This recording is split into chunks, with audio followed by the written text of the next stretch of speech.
we have a homosexual pastor who walked out of an interview, which I think, and I'm going to go through this with you guys as we watch this video together. I truly think that he had the right to do this. And I feel that the problems that I had with this was the fact that I feel like the gentleman that was kind of running the interview was just being a little bit too out there. He was just being a little bit too disrespectful. And I get that position. And I feel like I would have came from a completely different standpoint in this one. So let's watch this together and let's talk about it throughout. Here we go.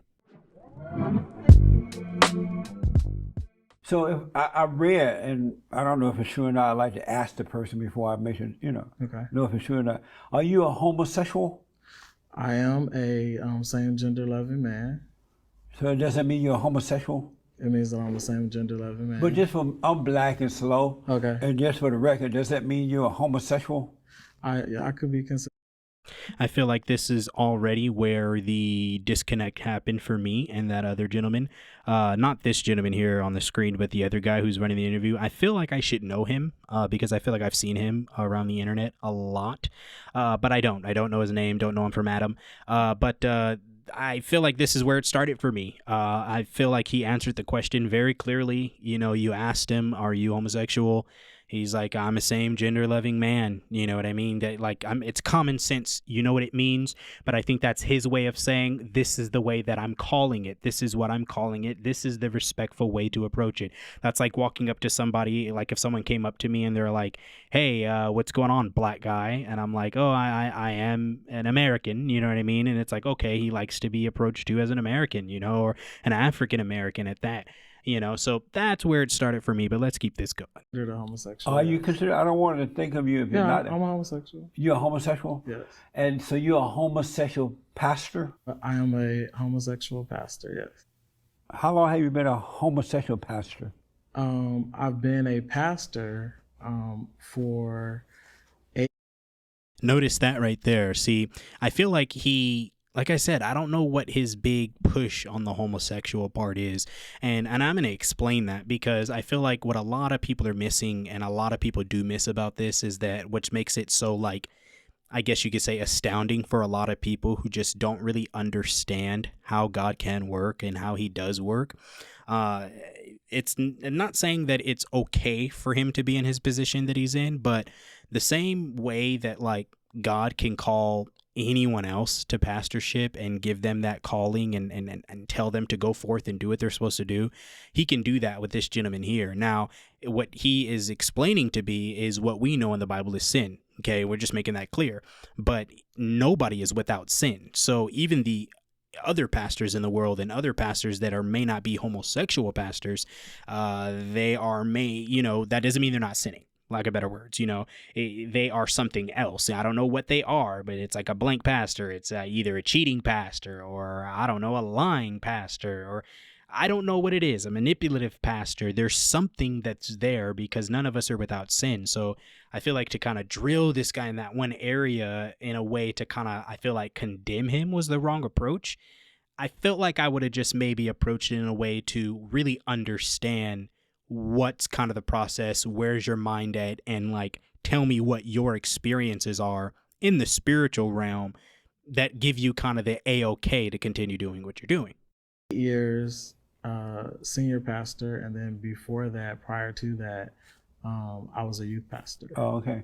Why do you think that God would call a person, a homosexual, to be a pastor but not change him? So before I let him answer this, like I just said, he's going to call a homosexual man to be a pastor for the same reason that he's probably going to call a cheating man or a fornicating man. When the Bible says come as you are, it's like, yeah, you come in, you don't have to be perfect because you're not even going to be perfect once you're in. And I feel like that's another problem that we face in this community is that people that are already in deem themselves as perfect, but you're not perfect. You're far from it. As a matter of fact, we all are.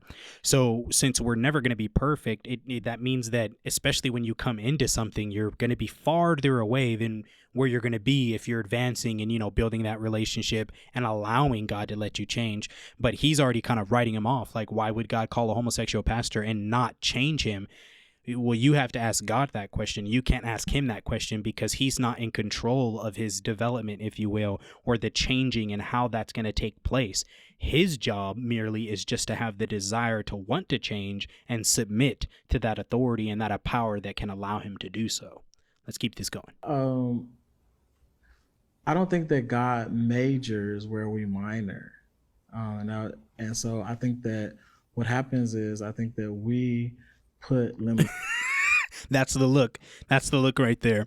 And for me, this is where it kind of flipped just for a little bit with the other homosexual pastor. This is when it started getting a little bit tricky for me because I'm like, all right, he's asking questions that I feel like you can definitely answer to give him a better understanding. I know he's coming at you a little bit rough and I know he's kind of pushing the buttons a little bit, but having the right answers and kind of being assured in your answers is going to help him to not be so confused and irritated when he's really trying to get an understanding, but he's just going about it the wrong way.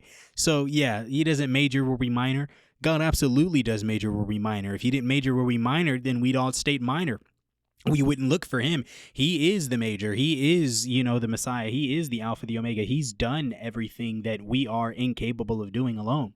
So I definitely think that the way that he was trying to go is that, it's not that God is incapable of doing such a thing just because it may be new to you or it may be something that you have not seen, but everyone has a journey and everyone has, a process that they go through. So for him, I don't know if he's fully committed to it or where he's at in his stage, but like I said, this is why a lot of seek to understand has to take place in conversations like this, because I feel like in this situation, he's not really committed to where he's at. He has an understanding to where what he's doing may be wrong or maybe incorrect, but he's stuck. He's stuck. And this gentleman over here is not helping the cause at all. You know what I mean? And he doesn't know his answers. That's the reality of it. He doesn't know his answers. He really doesn't know how to explain or express really where he's at.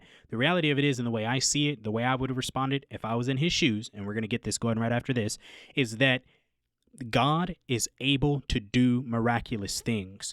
We don't have to be at a point of perfection in order for him to do those miraculous things in our life. God can still change him. God can still do whatever he wants to do, but he may already have a gigantic people, a crowd, an audience of a lot of other LGBT community people that are there because there's an LGBT community pastor. And then that pastor comes and he gets saved and he gets delivered or whatever the case may be, whatever God's trying to do. And he does that in the midst of a huge congregation of a lot of people who are really already committed and dedicated, and they trust this guy's word. You never want to underestimate God. Let's keep this going. What happens is I think that we put limitations on God that God doesn't have. For example, we could, if you go to seminary or something like that, you find out that there's a thought process that God could possibly be a woman, or that God could be this, or that God could be that God can be whatever it is that you need him to be. You believe that he can be a woman? I believe that God can be whatever it is that you need him to be. So could he be a homosexual too if you needed him to be one? Well, honestly, I don't think that God, the Bible says that God is neither male nor female. Right. So how can he be a woman then if he's not a female? Well, I'm saying that, so there's a book that's by who's the book by? There's a book that is written, it's called Couldn't have been that good of a book, man. what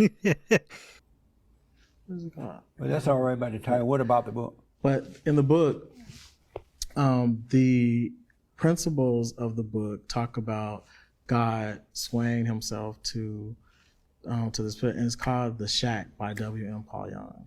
And so if you read that book, then you find out that God basically finds himself congruent to whatever state of mind a person is in. And so at one state, God is a Jewish carpenter. At one state, God shows himself as a big black woman in the kitchen cooking. Big black woman? A black woman in the kitchen cooking. And So you think God could be a big black woman? I think that God can be whatever it is that you need God to be at that moment. Do you think that God can be a homosexual too? If God needs to be a homosexual, I think that he was, but I don't liken him to that. I don't liken the This is where it started to not make sense to me, because he said he knows that God can't be a man or a woman, but then now he's saying if he needs to be a homosexual, he can be one.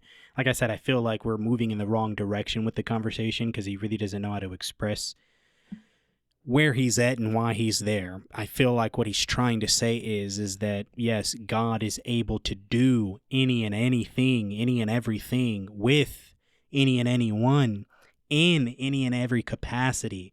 I think that's what he's saying. So, like I said, I feel like there is an understanding that he knows that it is not the norm, what he's doing, but it is something that he is allowing God to work through with him. And I feel like that is the purpose of the grace message. It's not to kind of just do whatever we want and just hope to God we're going to make it in, but it's allowing this process. And that's what I honestly am seeing for this guy right here. I don't liken God to be to be an isolated gender. So you believe that God could be a woman, a big black woman, God a could homosexual? God could be whatever you need God to be. And so does that person make God what they want him to be in their mind so they can accept being wrong? Or does God switch genders and all that kind of stuff? I don't think that that we create God to be whatever we want God to be in our minds. I think that it's based on experiences. The experiences of that person allows God to transform himself in whatever it is that person needs to be. For an example, if you've ever gone.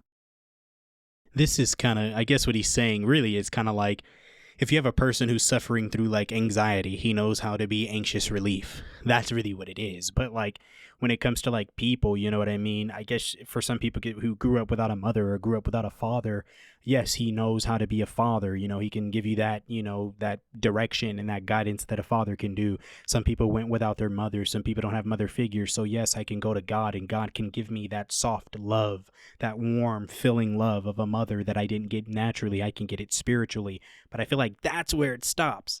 But I feel like we're digging a little deep to try to get an answer. And I feel like that's what he's doing. And that's why the guy was asking, do we kind of just make this stuff up in our mind? Like, is that really what it is? Are we just making this up as we go? Like I was saying earlier in the video, is it just to suit like our justifications for what we're doing? And we know we're not supposed to be doing it, or we kind of know it's wrong? Let's see what they say. To Africa, or if you've ever gone to a part of the world where there's no westernized religions, to where people they don't have an isolated form of who Jesus is or what he looks like, opposed to what you were talking about earlier. Right. We don't know what he looks like, and so since that, God becomes whatever it is that person's experience. But those countries that don't believe in God, they are S-hole countries, and they're all trying to come here now and bring their S-hole attitudes. Feel inwardly, do you feel like a male or you feel like a female? I am a male sitting here in front of you. No, but what do you feel like? I feel like a male. Inside? I am a male sitting here in front of you. I realize that, but inside, do you feel like a man or you feel like a woman? And now we're back on this side of the other gentleman. And that's where I started getting the issue. It's because, look, dude, like you asked the question, he gave you the answer. It's like you're picking. You're like just nagging at him, just wanting something to come out of the situation. Like you asked him the question, he gave it to you. I'm a man standing in front of you. I feel like a man standing in front of you. And he's like, I get that. And I guarantee you, I saw this. So I know he's going to come up with that I'm black and slow, stupid slogan thing that fits him so well. But yeah, he's going to come back in with that. And that's the part where we're back on him and he started to become disrespectful. You had him for a bit. This gentleman knew that his answers weren't sounding right. If you would have just took this out a little bit further and continued to ask the right questions, you would have actually gotten somewhere. But instead, you took the route most traveled by and started to disrespect this guy. Male sitting here in front of you. So that answers your question, right? I know. I don't feel like anything because I am a male. You don't feel like neither male nor woman? I am a male sitting here in front of you. I realize that, but what made you think you're a homosexual then? if there's not a What makes feeling on me- the inside? Why do you think you're homosexual? Homosexuality is not a feeling; it's a state of being. It's who the person innately is. It has nothing to do with. It has nothing to do with creating a feeling that you're talking about. It's an innate. It's the innate nature of who that person is. I innately am who I am. Me being gay or homosexual has nothing to do for me with being a man. It has everything to do with my preference and who I choose to sleep with. What does the word innately mean? What does that mean? I feel like before he even left there, the question should have been, why is that your preference? Let's talk a little bit more about your preference, because I completely understand, and I actually completely agree with him on this. As far as, like he said, it's not like a feeling. It's not like gay people wake up in the morning and they're like, oh, I just feel so gay today. Like, no, they're not feeling. They feel the same way a heterosexual person feels. I feel alive, I feel awake, and I feel ready to go and do what I need to do for the day. He should have asked him, let's go into that desire, that personal preference. Why is that the preference? Considering that, most people say that that's not the right preference. Why is that your preference? I feel like he should have took that approach. Let's talk about and let's see what he... Like and slow. I don't know what that means. The word innate. The word innate means that I'm not changing or I'm not becoming something else. I am who I am. Just before we started the show, you said that you introduced your, is he your husband or your wife? Is that your husband? He gonna be your husband or your wife? The way, okay, I'm gonna go back real quick. But the way the gentleman in the yellow shirt, after he asked that, it is like I said, this dude, it's like he knew he was being stupid. Like, I'm sorry, like he tried to play this like, oh, help me out, I'm black and slow, no, you know what you're doing. He knew what he was doing, but the look of being done, tell me you're done without telling me you're done. After he asked that question, is that going to be your husband or your wife? The way he looks at him, I just couldn't take it. Just before we started the show, you said that you introduced your, is he your husband or your wife? Is that your husband? He gonna be your husband or your wife? I'm gonna end this interview. Why? Because we're ending this right now. Why you want to end? We're ending it. Well, why Take this come off. back? Take this off. When you want to have a real conversation, call me. I'm- No, you're bullshitting me, Come and back. I'm not gonna be a part of that. Come take this off of me, or I'm gonna take it with me. But why are you running? Come take this off of me, or I'm gonna take it with me. Please take it off of me. Really, Because come take it you're off. disrespecting me. But no, I'm So- asking you really. Please take it off. Am or I I'm gonna asking take him it real with serious me. questions? No, I'm saying, just let them take their recording. They're trying to get a reaction. What's that? It's okay.